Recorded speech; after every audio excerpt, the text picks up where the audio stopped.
Now, Sportsline, Friday night.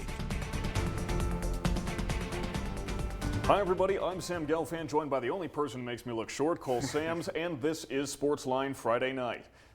Girls basketball state tournaments are underway, and 9 local teams are in the semifinals. Our sports director Eric Moon is running around Boise like a madman to show us who's playing for a state title this Saturday.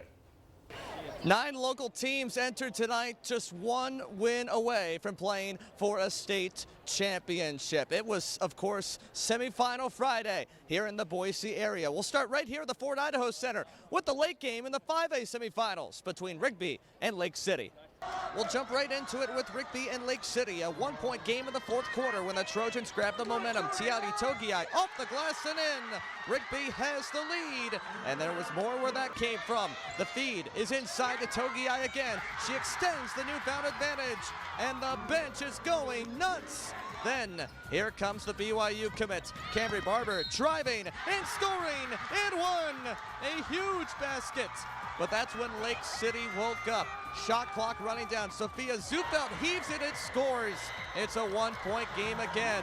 At the other end, Timberwolves take it away, take the lead, and hold on to it for good. Heartbreak for Rigby as the Trojans fall to Lake City 56-53.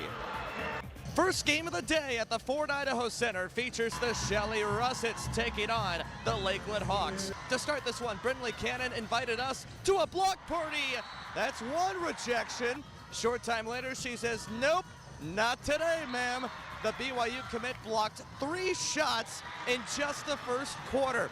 At the other end of the floor, the offense ran through Mia Williams. In the first half alone, she hit 5 3-point shots. And her 22 points in the first 16 minutes outscored the entire Lakeland team. She wasn't the only player hitting triples, though. Casey Lane lets it fly. Yes, queen! Russets are heading to the state championship. Shelley is 24-0 thanks to a blowout 68-42 win. Next up in the 4A semis, the Pocatello Thunder and the Skyline Grizz. The only All-East Idaho semifinal of the day was a thriller. Ellie Hulkinson starts it off with a triple from the top of the key. To the final seconds of the first, Tea Tooze trying to get a shot away. She's fouled and one. Pokey's lead is cut to 2 at the end of 1. The Thunder's best player was on point in the first half. Abby Lusk hits from downtown. She led her team with 11 at the break and 23 in the game. But the Grizz counter with Shay Shippen. Shay drives the paint, count it, and the foul. She also had 11 in the half with the score at 24 all. Fast forward to the 4th, Skyline holds the 1-point advantage. Shay hits inside again and scores again. She's got that dog in her. Shay finished with a game-high 28 points, scoring more than half of her team's points when they needed it the most. And for the second time in 3 years, the Skyline Grizz are going to the championship game. It will be Skyline and Shelley, conference rivals for the 4A title Saturday night.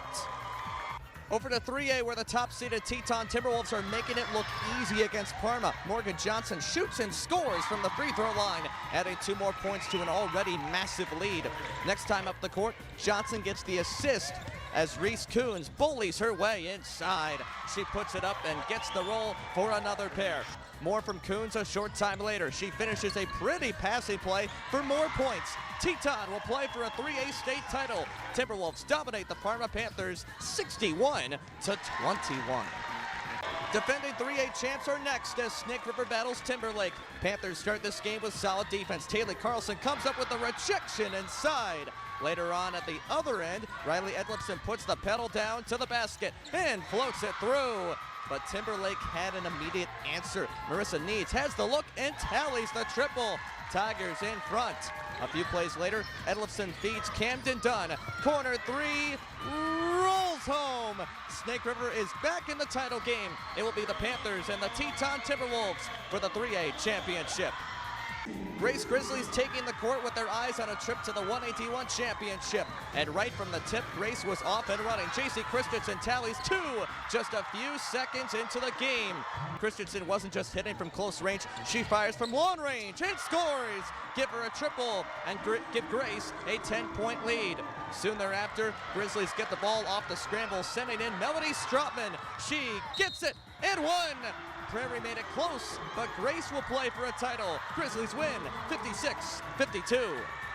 East Idaho fans will be jumping for joy on Championship Saturday here at the Ford Idaho Center. At least 3 local teams and as many as 4 can go home as state champions. The action begins at 11:30 with Grace taking on Labway in the 1A D1 title game. Then at 1:40, the all East Idaho battles begin with North Fremont, who upset Grangeville tonight against Bear Lake. Plus, in 3A, it is Snake River, the defending champions, and Teton, along with Skyline and Shelley, in their 3rd meeting of the season in 4A. For Local News 8 at the Ford Idaho Center in Nampa, I'm Sports Director Eric Moon. There were 3 boys basketball games in East Idaho tonight, and we covered all 3 of them. All of them district playoff matchups too, so why don't we get started? 2A's top 2 seeds collide in Ashton as the Firth Cougars take on the North Fremont Huskies. The winner heads to the district title game. The Huskies are first on the board as Jed Hill learns the benefits of hesitation. Kason Sorensen creates separation and spins to win with this fadeaway jumper. Now Jacob Hill tries the same start-stop trick to keep this one close, but Sorensen finds Michael Adams in the corner for a big 3-point play. On the other end, Dante Salinas responds in kind with a beautiful bucket. Now the gates are open and Roy Wynn hits the track, taking it the length of the court himself. Wynn has another chance to do it, but sharing is caring and Carson Bond gets himself a moment to shine. Ricky Arriaga counters by hitting a foot on the line 3, but it wasn't enough to turn the tide. North Fremont takes it 69-59 and heads to the title game this coming Wednesday. But Firth has a chance to secure a rematch if they win their next one. We had an exciting 3A affair tonight in Aramo between the American Falls Beavers and the Marsh Valley Eagles, with the winner moving on to play Snake River and the loser going home. An action-packed first half between these 2 squads. Justice Whitworth whips it over in the corner to Cody Dunn, who dials it up a swish from long distance. More great ball movement from the Eagles, making Popovich proud with the passing, leading to the knockdown 3 from Tate Whitworth. The Beavers respond right back, with Zach Griggs somehow getting the acrobatic layup to fall. Austin Adair pitches it to Dax Brower at the top of the key, and the junior buries the 3. But it would be all Eagles the rest of the half. Caden Hansen with the quick hands, and off the steal, he's going coast to coast with Eli Hadley capping it off with the lefty lay-in. Check out this block from Paxton Belknap, who packs that shot into oblivion, leading to 2 Eagle points on the other end, as Marsh Valley keeps their season alive with the win over American Falls, 67-53. On the other side of the 2A Nuclear Conference bracket, it is win or go home for Ryrie and West Jefferson. First possession of the game, Cody Linton pulls up and drains it. And on the Panthers' first touch, Cooper Hall benefits from the pick and powers through the paint. LJ Pancheri cleans the glass, hits a fadeaway, and picks up the and one. Landon then knocks on the door, and Raleigh Calder says, "I am not buying what you're selling." What a block! The Bulldogs try to escape the yard, but Cooper Hall puts them back in the doghouse. Steal, breakaway, bucket. The pendulum of momentum swings as Brady Barber beats his man for the and one. Now the Dogs go to Coulter Lewis in the corner, who gets it done from afar. And guess what? He does it again, casually strolling to the arc like hitting threes is a walk in the park. The Bulldogs hounded the Panthers up and down the hardwood, moving on 58-43. West Jefferson's season is over. Well, coming up after the break, we'll show you our top plays of the week. Stick around for more Sportsline Friday night.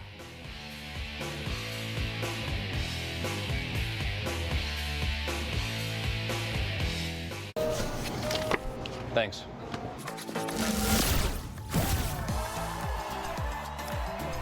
With 3 commemorative tickets, a chance to win $200 grand plus a rolling jackpot, it's time to join the celebration. Woo! Right now with Papa Murphy's, we've got a great deal. Which means I make more great pizza. It's not an I thing, Dad. It's a we thing. Get a large 2-topping take and bake pizza for just $10.99. Order now at papamurphys.com. Having the opportunity to tell a family that's tried everything to treat their child that we have something new that could help, seeing the hope come back to their eyes. That's really what makes all our research, all of our work, so much more than worth it. As one of the nation's top children's hospitals, our research isn't just beating the odds, it's changing them. Find a clinical trial that could change everything at seattlechildrens.org/clinical trials. Blackers made a clean sweep. Clearance items are clearly marked, so get them while the prices are hot. Quantities are limited to stock on hand. Buy local, buy Blackers.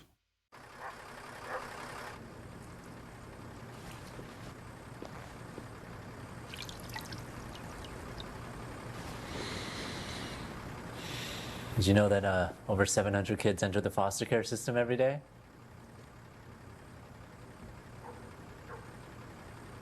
700? 700.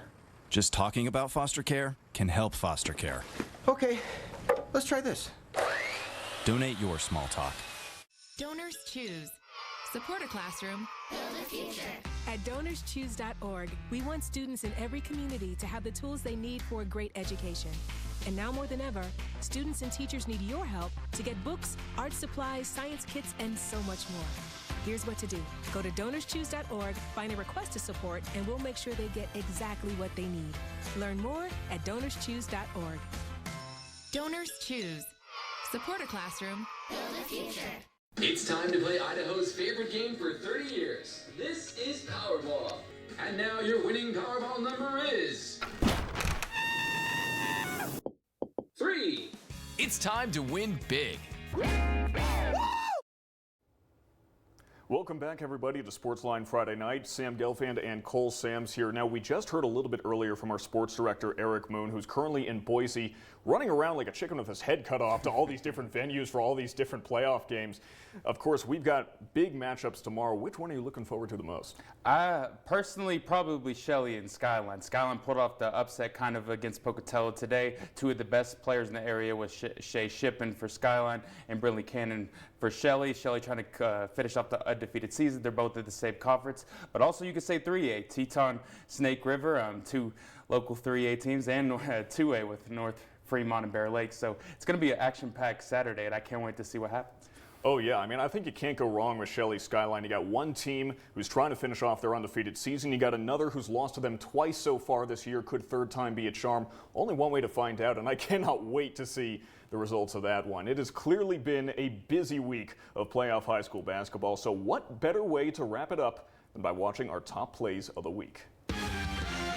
Top play number 3 is an excellent display of fundamentals. The Butte County Pirates show us how to beat a full court press. Coaches around the Gem State salivate as Braxton Parsons gets set up for the layup. And that camera shake is thanks to this unfortunate Grace Grizzly, whose broken ankles propelled him right into me. Top play number 2 comes courtesy of the Snake River Panthers. Luke Higginson doesn't have a shot, so he thinks fast and sets up Marcus Coombs. Boom shakalaka! With 23 on his back, Coombs shows shades of his airness with a bullseye two-handed tomahawk slam. As for our number 1 play of the week, well, if we've got a buzzer beater, it's got to be a buzzer beater, right? Shelley is down by 1 to the Blackfoot Broncos. 2 seconds left. The Russets inbounded straight to Ethan Sharp, and the midair give and go sends Shelley to the district title game. Forget about Storybook. You can't write this stuff. Ethan Sharp's playoff heroics could be nothing but our top play of the week. That's all we've got for Sportsline Friday night. Thank you so much for joining us. My name is Sam Gelfand, and on behalf of my broadcast partner, Cole Sams, and all of us here at Local News 8, have a very good night, wherever you may be.